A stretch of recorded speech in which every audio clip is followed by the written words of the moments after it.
another kind of classification based on number of carbon atoms and functional group. The monosaccharides are classified on the basis of carbon atoms and functional group. It may be aldehyde or ketone. For example, polyhydroxy aldehydes are called aldoses and polyhydroxy ketones are called ketones. So ఇక్కడ మనకి number of carbon యాటమ్స్ని బట్టి అంటే for example general form ఎలా వచ్చేది అంటే 1 and 2కి ఏం రాదు మనకి. ఫర్ ఎగ్జాంపుల్ 3 కార్బన్ యాటమ్స్ ఉంటే ట్రయోస్ అని, 4 ఉంటే టెట్రోస్, 5 ఉంటే పెంటోస్, 6 ఉంటే హెక్సోస్. జనరల్గా మనకి షుగర్స్ అన్నీ కూడా ఓస్తో ఎండ్ అవుతాయి, అంటే గ్లూకోజ్, అలోస్, అల్ట్రోస్ ఇలా డిఫరెంట్ నేమ్స్తో. For example carbohydrate with aldehydic functional group, అంటే ఆల్డిహైడిక్ ఫంక్షనల్ గ్రూప్ ఉండి నంబర్ ఆఫ్ కార్బన్ యాటమ్స్ 3 ఉంటే దాన్ని ఏమని పిలుస్తారా అంటే ఆల్డో ట్రయోస్. ఏమంటాం? Aldo triose. అదే 4 కార్బన్ యాటమ్స్ ఉండి ఆల్డిహైడిక్ ఫంక్షనల్ గ్రూప్ ఉంటే ఆల్డో టెట్రోస్. అదేవిధంగా 5 కార్బన్ యాటమ్స్ ఉండి ఆల్డిహైడిక్ ఫంక్షనల్ గ్రూప్ ఉంటే దాన్ని ఆల్డో పెంటోస్. అదే 6 కార్బన్ యాటమ్స్ ఉండి ఆల్డిహైడిక్ ఫంక్షనల్ గ్రూప్ ఉంటే ఆల్డో హెక్సోస్. ఓకేనా? అదేవిధంగా కీటోనిక్ ఫంక్షనల్ గ్రూప్ ఉన్నప్పుడు ఫర్ ఎగ్జాంపుల్ ఇక్కడ 3 కార్బన్ యాటమ్స్ ఉండి కీటోనిక్ ఫంక్షనల్ గ్రూప్ ఉందనుకోండి keto triose. 4 carbon atoms with ketonic functional group keto tetrose. అదేవిధంగా 5 carbon atoms with ketonic functional group keto pentose. 6 carbon atoms ఉండి ketonic functional group ఉంటే keto hexose. Okay, next one వీటికి examples చూద్దాం ఏమేమి ఉన్నాయో. For example ఆల్డిహైడ్కి functional group ఉన్నటువంటివి మాట్లాడదాం. దీనికి ఆల్డో ట్రయోస్కి బెస్ట్ ఎగ్జాంపుల్ ఏంటంటే ఇది గ్లిజర్ ఆల్డిహైడ్. ఇది అసలు basic unit D and L కాన్ఫిగరేషన్స్కి దీన్ని బేస్ చేసుకుని చెప్తాం. నెక్స్ట్ ఇది అయిన తర్వాత ఈ స్ట్రక్చర్స్ కూడా నేను డ్రా చేస్తాను. నెక్స్ట్ వన్ ఆల్డో టెట్రోస్కి ఎరిథ్రోస్. ఇంకా ఉన్నాయి ఎరిథ్రోస్, త్రియోస్. ఓకేనమ్మా. సో అదేవిధంగా మీకు నెక్స్ట్ వచ్చేసి ఆల్డో పెంటోస్కి ఏంటంటే example ribose, arabinose, xylose, lyxose ఇవన్నీ చెప్పుకోవచ్చు. అదేవిధంగా ఆల్డో హెక్సోజెస్కి ఎగ్జాంపుల్ బెస్ట్ ఎగ్జాంపుల్ గ్లూకోజ్. చాలా ఉన్నాయి, 8 నేమ్స్ 8 వస్తాయి మొత్తం names. Allose, glucose, galactose, talose, idose ఇవన్నీ స్ట్రక్చర్స్ అన్నీ డ్రా చేస్తాను. సో కాబట్టి ఫర్ ఎగ్జాంపుల్ మీకు అడిగినప్పుడు ఎప్పుడైనా ఎగ్జామ్స్లో ఆల్డో హెక్సోస్కి బెస్ట్ ఎగ్జాంపుల్ ఏంటంటే గ్లూకోజ్. అదేవిధంగా మరి కీటోనిక్ ఫంక్షనల్ గ్రూప్స్కి కూడా ఒకసారి ఎగ్జాంపుల్స్ చూద్దాం. ఫర్ ఎగ్జాంపుల్ కీటో ట్రయోస్కి ఎగ్జాంపుల్ ఏంటంటే డైహైడ్రాక్సీ ఎసిటోన్. Dihydroxy acetone. అదేవిధంగా కీటో టెట్రోస్కి ఎగ్జాంపుల్ ఎరిథ్రోలోస్. అదేవిధంగా కీటో పెంటోస్కి ఎగ్జాంపుల్ ఏంటంటే రైబులోస్, గ్జైలులోస్. అక్కడ వచ్చిన దానికి చిన్న చేంజ్ వస్తుంది. తర్వాత కీటో హెక్సోస్కి ఎగ్జాంపుల్ ఏంటంటే ఫ్రక్టోస్. ఇక్కడ మాలిక్యులర్ ఫార్ములా చూడండి, రెండింటికి సేమే ఉన్నాయి. Aldo triose, keto triose C3H6O3, aldo tetrose, keto tetrose C4H8O4 ఇవన్నీ సేమే ఉన్నాయి. ఓకేనా? ఎందుకని అంటే మనకి జనరల్గా ఫంక్షనల్ గ్రూప్ ఐసోమరిజంలో aldehydes and ketones are functional isomers. అయితే ఇక్కడ ఒక రూల్ కూడా ఉంది. ఆల్డిహైడ్స్కి కీటోన్స్ కన్వర్షన్కి మనం ఎక్కడంటే గ్లూకోజ్, ఫ్రక్టోజ్కి రాస్తాం. ఫర్దర్ క్లాసెస్లో మీకు అది ఎక్స్ప్లెయిన్ చేస్తాను.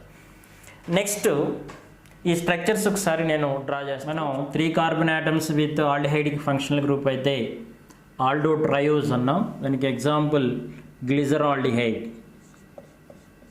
CHO, CH2OH, HOH. So OH కనుక రైట్ హ్యాండ్ సైడ్ ఉంటే దీన్ని మనం డి గ్లిజరాల్డిహైడ్ అంటారు, capital D.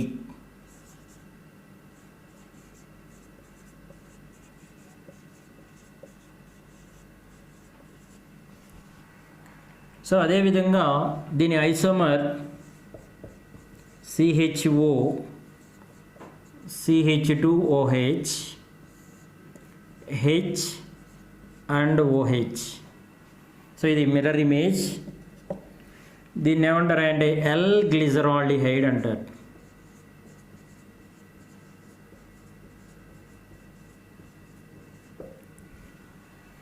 D and capital L configurations are enantiomers.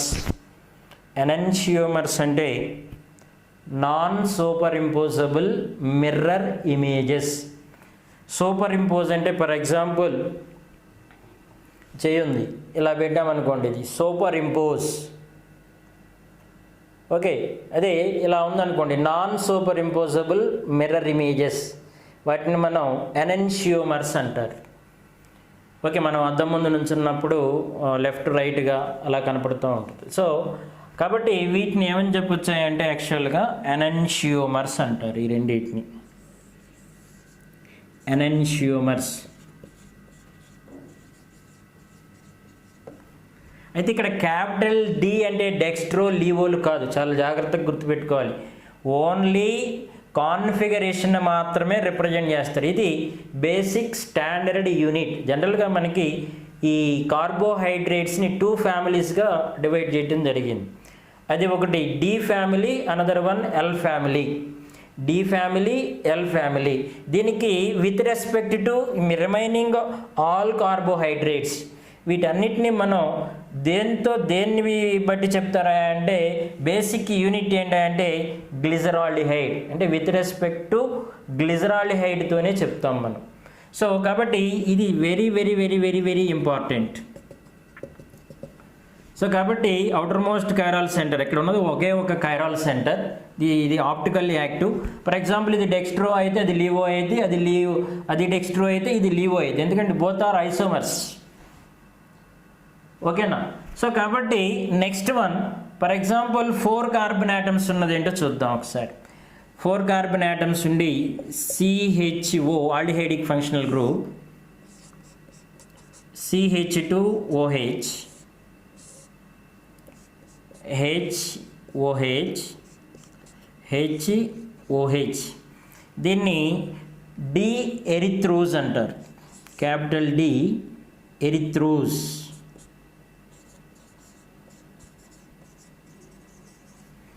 Erythrose.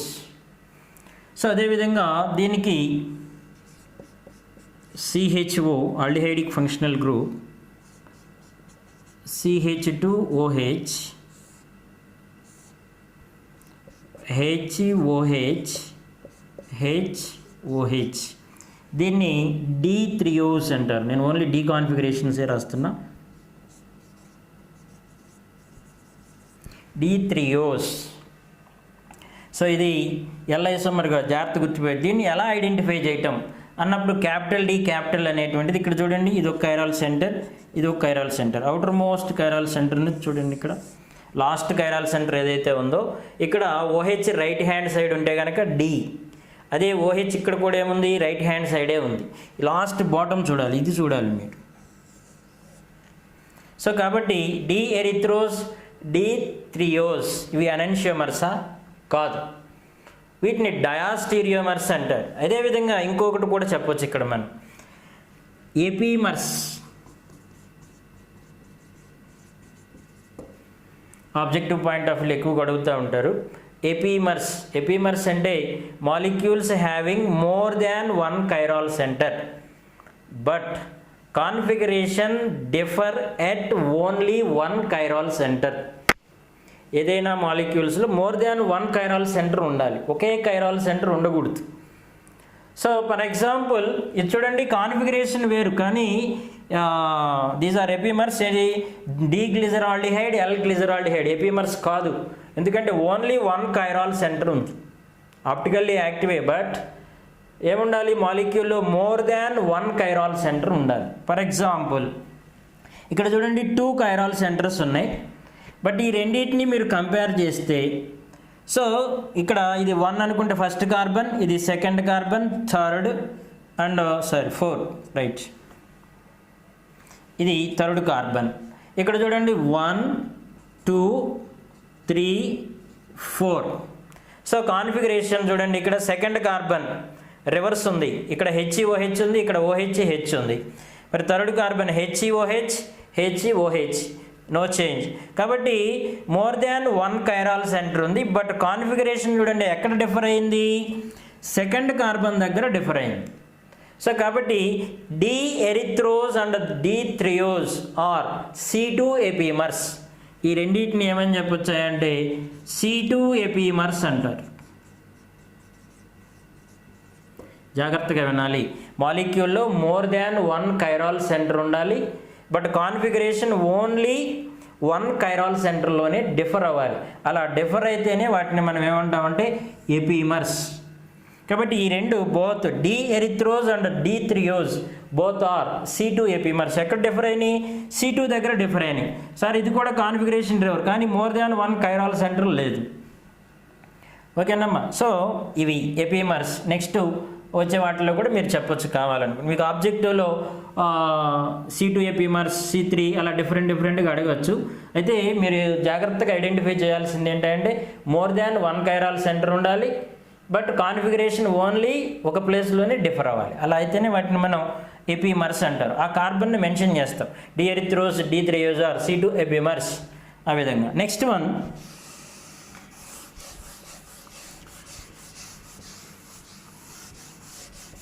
For example 5 carbon atoms ఉన్నప్పుడు aldehydic functional group with 5 carbon atoms అయితే CHO, CH2OH, HOH, HOH, HOH. For example, CHO, CH2OH, here OH, HOH, HOH.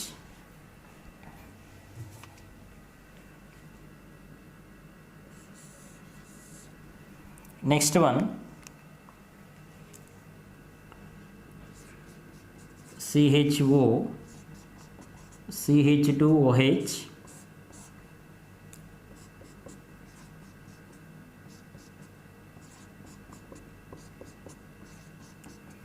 HOH.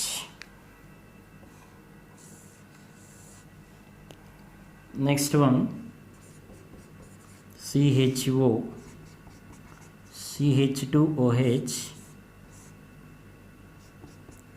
HOH, HOH, HOH. So దీన్ని D ribose అంటారు, capital D ribose, capital D arabinose, capital D xylose, capital D lyxose. ఇది capital D అనేటువంటిది standard basic unit ఏంటంటే glyceraldehyde. చూడండి outer most chiral సెంటర్లో చూడండి glyceraldehyde configuration పోలి ఉంది. అంటే HOH దీన్ని బేస్ చేసుకుని డీల్ రాస్తాం.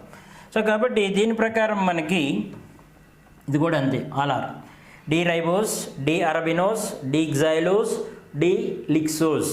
సో వీటిల్లో మీరు ribose very very important sugar, మీ అందరికీ తెలుసు. Ribonucleic acid, RNA present కూడా మనం బాగా వింటూ ఉన్నాం, వైరస్లో RNA వచ్చింది, RNA. సరే, RNAలో ఉండేటువంటి షుగర్, పెంటోస్ షుగర్ ఏంటంటే అది రైబోస్. RNAలో ఉండే పెంటోస్ షుగర్ ఏంటి, రైబోస్. అదేవిధంగా DNAలో ఉండే పెంటోస్ షుగర్ డిఆక్సీ రైబోస్. అంటే సెకండ్ కార్బన్ దగ్గర జనరల్గా oxygen absent. Okay, DNA, RNA ఆ స్ట్రక్చర్స్ కూడా మనం మాట్లాడతాం ఈ చాప్టర్లో. కాబట్టి D ribose, D arabinose, D xylose, D lyxose. వీటిలో for example D ribose and D arabinose are ఏ ఎపిమర్స్ అవుతాయి చెప్పండి, D ribose and D arabinose. For example ఇక్కడ చూడండి కాన్ఫిగరేషన్ ఈ రెండు సేమే, ఇది సేమే ఉంది. సో ఇది సేమే ఉంది. సెకండ్ కార్బన్ చూడండి 1 2 కాబట్టి D ribose and D arabinose are C2 epimers. ఏమవుతాయి, D ribose and D arabinose are D ribose and D. arabinose or C2 epimers. So for example, ఇది చూసుకోండి D ribose and D xylose configuration ఎక్కడ change అయింది, 1 2 3 third carbon దగ్గర change అయింది. More than 1 chiral center but third carbon. D ribose and D xylose are D ribose and D xylose or C3 epimers. C3 epimers అంతే కదా. Third carbon చూడండి configuration differ ఉంది. Okay, ఇవన్నీ ఎనెన్షియమర్స్ కాదు, ఇవన్నీ డయాస్టీరియమర్స్. ఎనెన్షియమర్స్ అంటే సూపర్ ఇంపోజబుల్ అవ్వాలి, non super imposable mirror images అవ్వాలి. సారీ, మిర్రర్ ఇమేజ్ అయితేనే మనం ఎనెన్షియమర్స్ అంటాం. కాబట్టి C3 epimers. మీరు ఇలా అంటే అనలైజ్ చేసుకోండి, అంటే స్ట్రక్చర్స్ని ఒకదాన్ని ఒకటి కంపేర్ చేసుకుంటూ చూసుకుంటే మీకు ఏవి ఎపిమర్స్ అవుతాయి ఏంటి అనేటువంటిది మీకు ఈజీగా ఐడెంటిఫై అవుతుంది. నెక్స్ట్ వన్,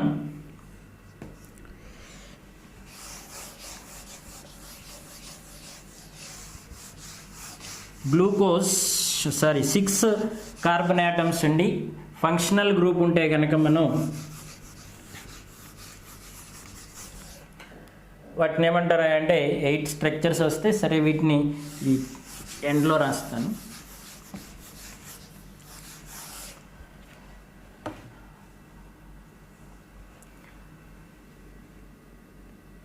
C6H12O6కి వచ్చేటువంటి స్ట్రక్చర్స్ చూద్దాం. డి కాన్ఫిగరేషన్సే. CHO aldehydic functional group, CH2OH, HOH,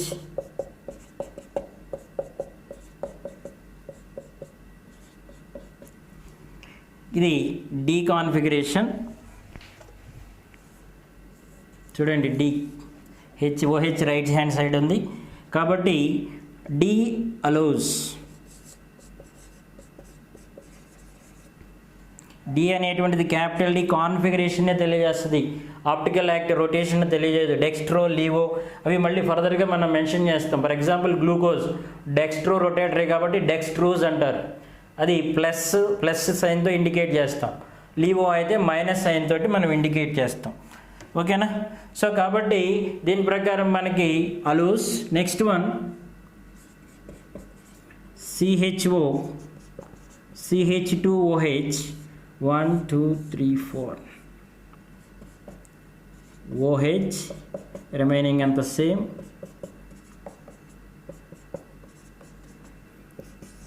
D aldrose, D aldrose. Next one CHO, CH2OH, HOH, HOH, HOH. ఏమవుతుంది నేమ్, ఇది రిపీటెడ్గా వస్తుంది కదా మనకి. Glucose, D glucose. Next one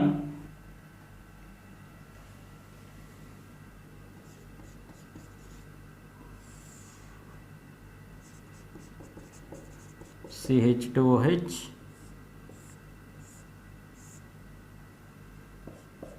HOH here, HOH, HOH, HOH. దీన్ని D glucose.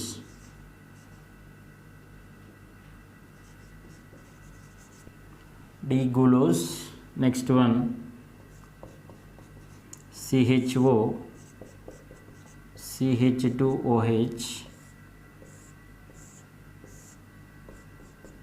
HOH, HOH,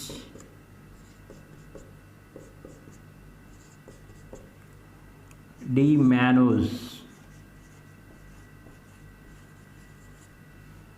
D mannose. 3 4 5. Next one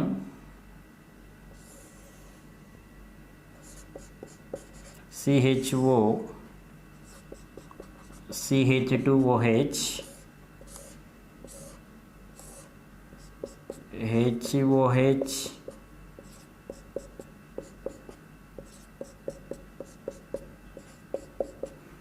D galactose,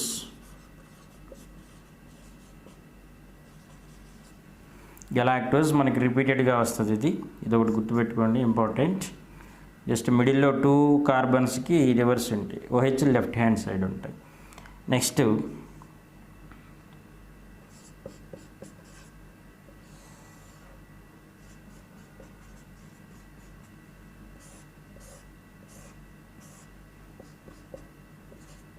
HOH ఆల్టర్నేటివ్గా opposite ఉంటాయి ఇవి.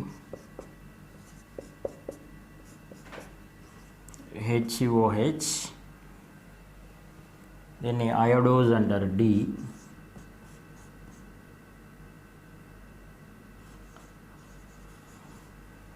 అయోడోజ్. లాస్ట్ది CH2OH,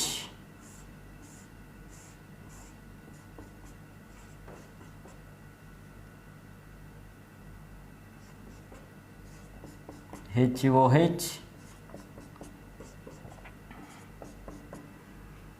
దీన్ని D థాలోస్.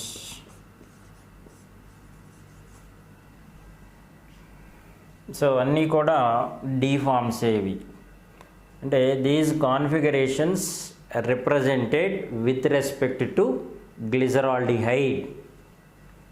ఓకే, ఇవన్నీ కూడా గ్లిజరాల్డిహైడ్ని బేస్ చేసుకుని మనం డీగా కన్ఫైన్ చేసామన్నమాట. All are D configurations. So వీటిని జాగ్రత్తగా అబ్జర్వ్ చేయండి. రిపీటెడ్గా మీకు వచ్చేది ఏంటంటే ఎక్కువగా మనం యూజ్ చేసేటువంటిది గ్లూకోజ్, ఇదొకటి. తర్వాత మ్యానోజ్ మీకు రిపీటెడ్గా వస్తూ ఉంటుంది, మ్యానోజ్ కూడా తక్కువే. గ్యాలక్టోజ్ అంటే మనం డైసాక్రైడ్స్, ట్రైసాక్రైడ్స్ వీటిని ఎక్స్ప్లెయిన్ చేసినప్పుడు వీటిలో డెక్స్ట్రో ఏది, లీవో ఏది అవన్నీ మనం చూస్తాం. ఈ క్యాపిటల్ D అంటే డెక్స్ట్రో కాదు ఇక్కడ, ఓకేనా. ఓన్లీ కాన్ఫిగరేషన్స్ చెప్పడం జరిగింది ఇక్కడ విత్ రెస్పెక్ట్ టు గ్లిజరాల్డిహైడ్. వీటిలో మీరు C2 ఎపిమర్స్ కూడా ఐడెంటిఫై ఎపిమర్స్. ఫర్ ఎగ్జాంపుల్ అలోజ్ ఉంది, చూడండి అన్ని కార్బన్స్ ఒకటే ఉన్నాయి. ఇక్కడ చూడండి అలోజ్ అండ్ అల్ట్రోజ్, ఈ 2 ఐసోమర్స్ చూడండి మీరు ఒకసారి. ఇక్కడ ఫస్ట్ కార్బన్ అనుకుంటే ఇది సెకండ్, ఇది 1 2. ఇక్కడ చూడండి సెకండ్ కార్బన్ దగ్గర కాన్ఫిగరేషన్లో వేరియేషన్ ఉంది. కాబట్టి D allose and D altrose are ఏ ఎపిమర్స్ అవుతాయి? C2 epimers. Okay, next one D allose and D glucose. చూడండి కాన్ఫిగరేషన్ ఎక్కడ వేరియేషన్ ఉంది? Third carbon 1 2 3. ఈ స్ట్రక్చర్కి చూడండి. కాబట్టి D allose and D glucose are C3 epimers అనాలి. రెండు ఏమవుతాయి? C3 epimers. నెక్స్ట్ ఇది D allose and D glucose C4 epimers. So ఆ విధంగా మీరు వీటిని ఐడెంటిఫై చేయగలిగితే మీకు ఆబ్జెక్టివ్ పాయింట్ ఆఫ్ వ్యూలో very very important. Okay, so ఇవి మీకున్నటువంటి స్ట్రక్చర్స్. వీటిని ఒకసారి మీరు జాగ్రత్తగా అబ్జర్వ్ చేసి ప్రాక్టీస్ చేయండి, యూజ్ అవుతాయి. అదేవిధంగా నెక్స్ట్ క్లాస్లో మనం షుగర్స్ గురించి చెప్పుకోం, reducing sugars, non reducing sugars, వీటన్నిటి గురించి మనం మాట్లాడదాం. సో జాగ్రత్త చదవండి, కొంచెం అర్థం చేసుకోవడానికి ట్రై చేయండి వీటన్నిటిని. Okay, thank you.